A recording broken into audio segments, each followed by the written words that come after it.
열왕기상 14장. 그때 여로보암의 아들 아비야가 병들었습니다. 여로보암이 자기 아내에게 말했습니다. 당신이 내 아내인 줄 사람들이 모르게 변장하고 실로로 가시오. 예언자 아히야가 거기 있을 것이요. 아히야는 내가 이 백성을 다스릴 왕이 되리라고 말해준 사람이요. 빵 10덩이와 과자와 꿀 한 병을 가지고 아히야에게 가시오. 그가 이 아이에게 무슨 일이 일어날지 말해줄 것이요. 그리하여 여로보암의 아내는 여로보암이 말한 대로 준비하고 실로에 있는 아히야의 집으로 갔습니다. 아히야는 나이 때문에 눈이 침침해져 앞을 잘 볼 수 없었습니다. 그렇지만 여호와께서 아히야에게 말씀하셨습니다. 여로보암의 아내가 와서 아들에 대해 내게 물을 것이다. 여로보암의 아들이 아프기 때문이다. 그러면 너는 이러이러한 대답을 해주어라. 여로보암의 아내는 들어오면서 다른 사람인 양 행동할 것이다. 여로보암의 아내가 문으로 들어오는 발소리를 듣고 아히야가 말했습니다. 여로보암의 아내여, 들어오시오. 왜 다른 사람인 양 변장하였소? 하나님께서 나를 보내셔서 당신에게 나쁜 소식을 전하라 하셨소. 가서 여로보암에게 이스라엘의 하나님 여호와께서 이렇게 말씀하신다고 전하시오. 내가 너를 이 백성 가운데 높여 내 백성 이스라엘의 통치자로 삼았다.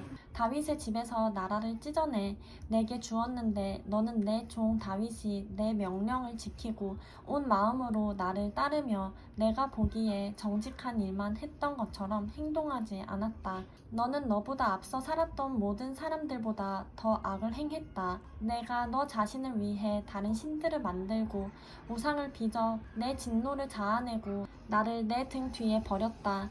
그러므로 내가 여로보암의 집안에 재앙을 내리겠다. 내가 종이나 자유인을 가리지 않고 이스라엘에서 여로보암에게 속한 남자를 모두 끊어버릴 것이다. 내가 쓰레기를 불로 태우듯 다 태워 없애기까지 여로보암 집에 남은 사람들을 없애버릴 것이다. 여로보암에게 속한 사람들이 성에서 죽으면 개들이 그 시체를 먹을 것이고 들에서 죽으면 공중의 새들이 그 시체를 먹을 것이다. 이것은 여호와께서 말씀하신 것이다. 그러니 당신은 집으로 돌아가시오. 당신이 성에 들어설 때 아이는 죽을 것이요. 그러면 온 이스라엘이 아이를 위해 애곡하고 그를 묻을 것이요. 그 아이는 여로보암에게 속한 사람들 가운데 무덤에 묻힐 유일한 사람이요. 여로보암의 집에서 이스라엘의 하나님 여호와가 보시기에 선한 것이 그 아이에게 있기 때문이요. 또 여호와께서 이스라엘을 다스릴 왕을 직접 일으키시면 그 왕은 여로보암의 집을 끊어버릴 것인데 그 날이 바로 오늘이요. 여호와께서 이스라엘을 치셔서 마치 갈대가 물속에서 흔들리는 것처럼 만드실 것이요.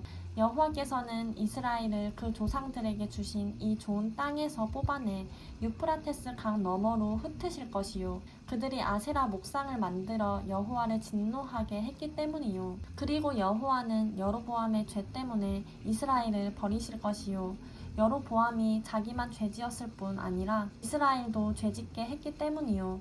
그러자 여로보암의 아내가 벌떡 일어나 길을 나서서 디르사로 갔습니다. 여로보암의 아내가 자기 집 문지방에 막 들어서자 아이가 죽었습니다. 온 이스라엘은 아이를 묻어주고 아이를 위해 애곡했습니다. 모든 것이 여호와께서 그분의 종 아히야 예언자를 통해 말씀하신 대로 됐습니다. 여로보암의 통치기에 있었던 다른 일들, 곧 그가 어떻게 전쟁을 일으키고 어떻게 다스렸는지는 이스라엘 왕들의 역대기에 기록돼 있습니다. 여로보암이 22년 동안 다스린 후 조상들과 함께 잠들고 여로보암의 아들 나답이 그 뒤를 이어 왕이 됐습니다. 솔로몬의 아들 르호보암이 유다의 왕이 됐습니다. 르호보암은 41세였습니다. 르호보암은 여호와께서 여호와의 이름을 두기 위해 이스라엘 모든 지파 가운데 선택하신 성 예루살렘에서 17년 동안 다스렸습니다. 그의 어머니의 이름은 나아마였고 암논 사람이었습니다. 유다는 여호와 보시기에 악을 행했습니다. 유다 백성들은 자기 조상들이 지은 모든 죄보다 더 많은 죄를 지어서 그 죄들로 인해 하나님의 진노를 자아냈습니다.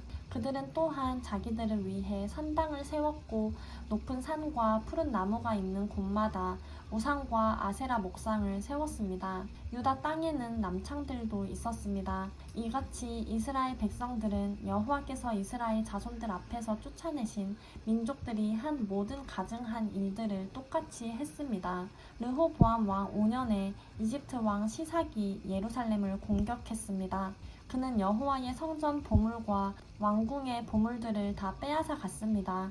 그는 솔로몬이 만든 금 방패도 전부 빼앗아 갔습니다.